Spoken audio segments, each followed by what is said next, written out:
Imagine walking to the market to buy groceries, but your wallet weighs over 500 pounds.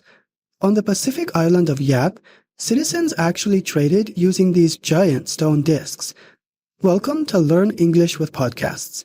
If you enjoy uncovering the fascinating stories behind the things we use every day, hit that subscribe button.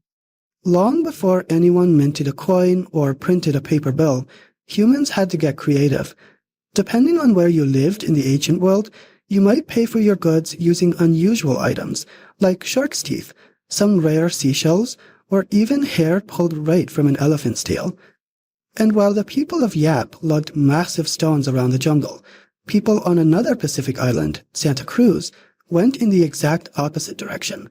They used the lightest money ever recorded, long coils of brightly colored bird feathers.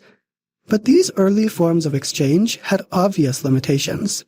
It is nearly impossible for two people to agree on exactly how many elephant hairs equal a loaf of bread, and hauling half a ton of solid rock across an island to settle a basic debt is a logistical nightmare.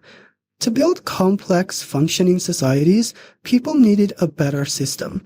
Humanity desperately required a way to measure and trade value that was universally agreed upon and easy to carry. The first major technological leap happened over 2,500 years ago. People realized that precious metals like gold and silver held their value well and didn't rot away over time. In ancient Greece, they began turning these metals into the smallest money ever used.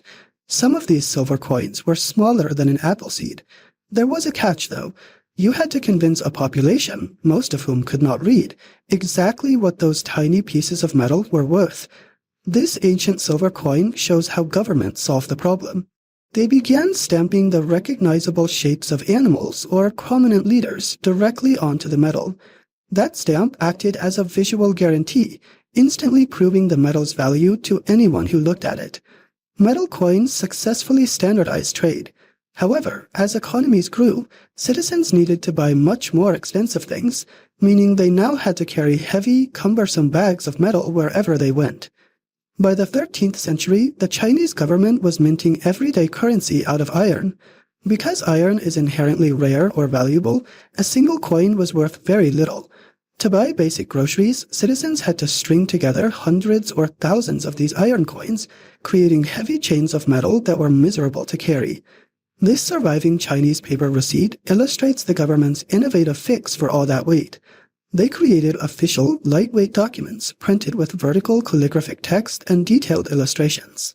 Instead of dragging heavy iron around the market, people could carry these thin slips of paper.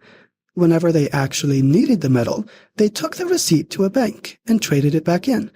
This specific mechanism marks the birth of paper money. For the first time, currency didn't have to be a physically valuable object itself. It could just be a lightweight symbol representing value held elsewhere. Today, nearly every country relies on a mixture of metal coins and paper bills, but the way those bills are physically designed varies wildly, all centered around maximizing convenience for the user. In the United States, currency is completely uniform. As you can see here, a $1 bill shares the exact same size, shape, and green color as a $100 bill. Travel to many other nations, and your wallet will look entirely different. Most international bills feature a wide spectrum of vibrant colors and varying physical dimensions. This visual variety is highly practical.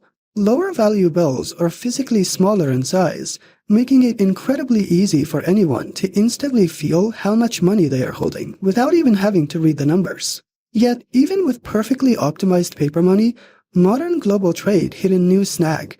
Crossing borders meant constantly stopping to exchange your money into dozens of different local currencies, introducing heavy friction to business and travel. To eliminate that friction, 12 European nations made a historic decision in 2002.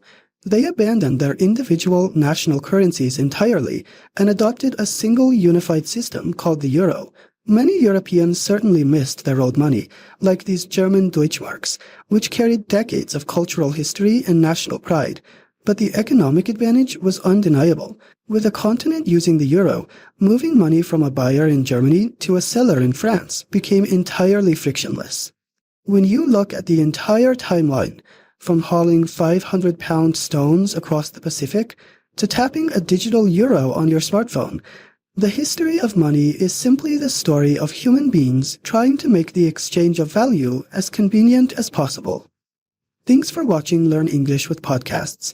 If you found this history fascinating, be sure to subscribe for more stories behind the systems that run our world.